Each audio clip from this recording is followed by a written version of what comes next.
The sole political context. Chis Escudero wants to be the next Senate President of the 20th Senate, but his ambition does not cost a free lunch. He must win his way by means of projects, not only to his fellow senator allies, but for himself as well. In addition, nothing can stop him as well from using these insertions to buy their acquittal votes for Sara Duterte. Ayan na nga mga kababayan.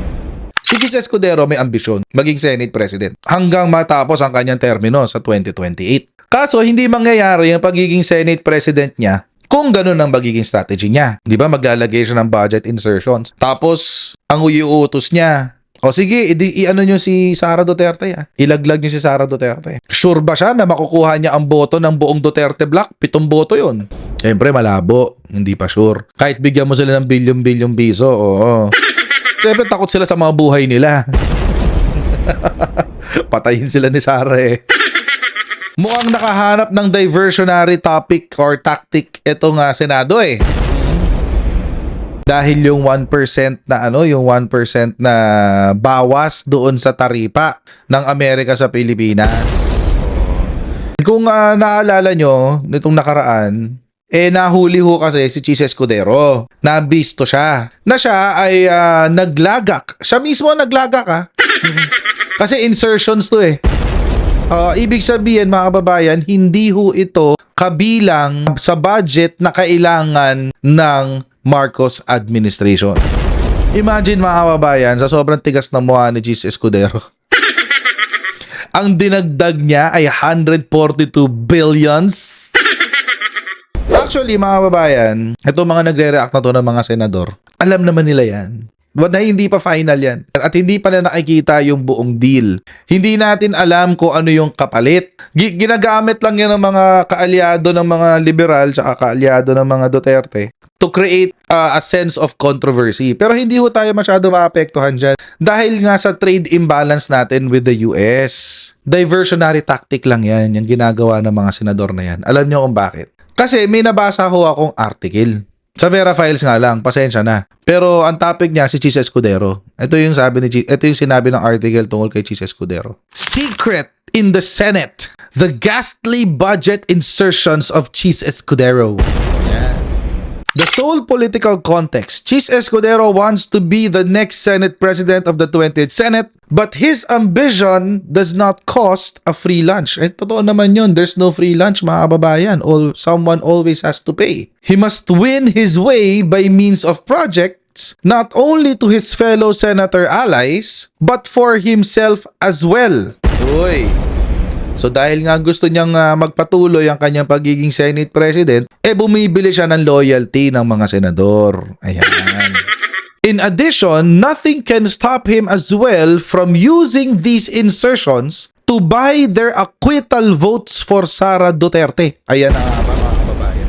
Ito na mga kababayan, ang maduming plano ni Chis Escudero. Actually mga kababayan, this is very timely. Alam niyo kung bakit? Starting September, congressional deliberation na ng budget. Ulit.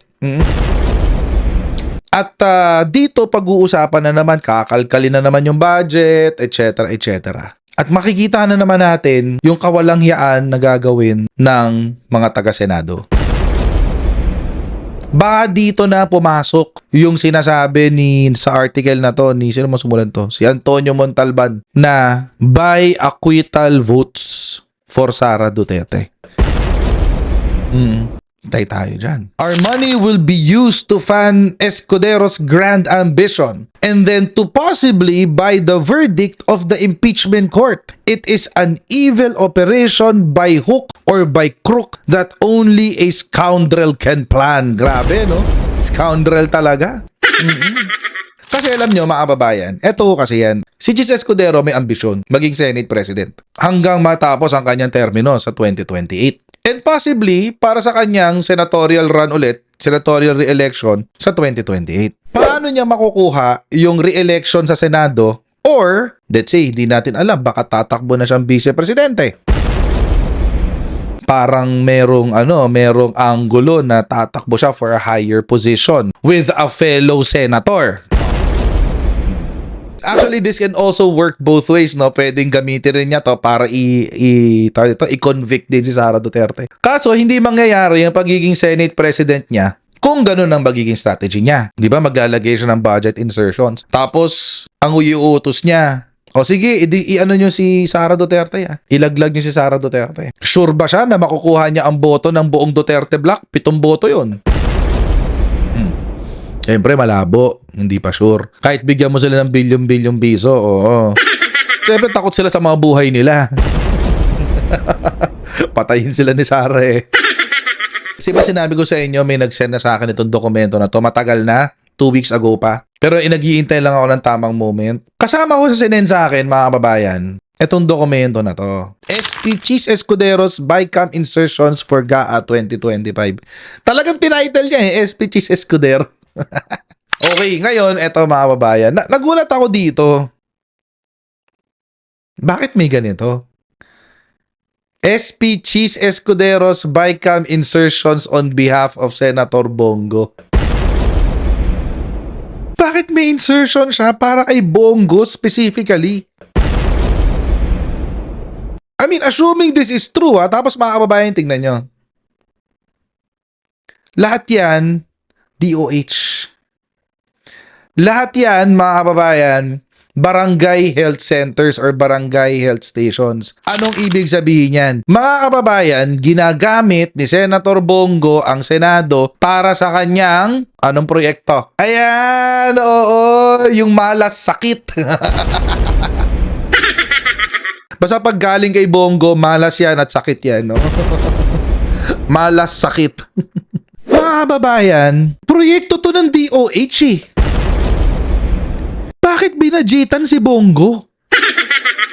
Bakit nasa line item ni Bongo? It doesn't make sense. From Region 1 hanggang Region 11, Region 13 pa nga eh, hanggang Parmy, under kay Bongo? Bakit?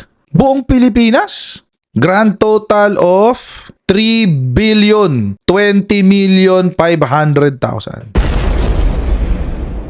Specific lang kay Bongo. Most probably, kaya siguro medyo tahimik na si Bongo pagdating sa mga Duterte, baka kasi may ambisyon na rin si Bongo. Oo. Ikaw nang naka 25 million na boto nung ditong senatorial run. Oo. Imagine mga babae na, imbis na idiretso ni Cheese Escudero itong budget na ito sa DOH, pinadaan pa sa budget ni Bongo. Hindi ko naiintindihan. So, ibig sabihin, kapag nagproyekto siya, halimbawa, ganito. Pag nagpunta siya dyan, 3 million ang budget, di ba? Sasabihin niya, dun sa opening, dahil sa akin, kaya nagkaroon kayo ng barangay health center. Di ba? Ganon, mga kababayan. Ganon ang ginagawa ni Bongo. Kaya pala siya laging kaya pala sikat na sikat si Bongo pagdating sa quote-unquote health. Yun ang strategy niya. Ito siguro tinuro ni Digong.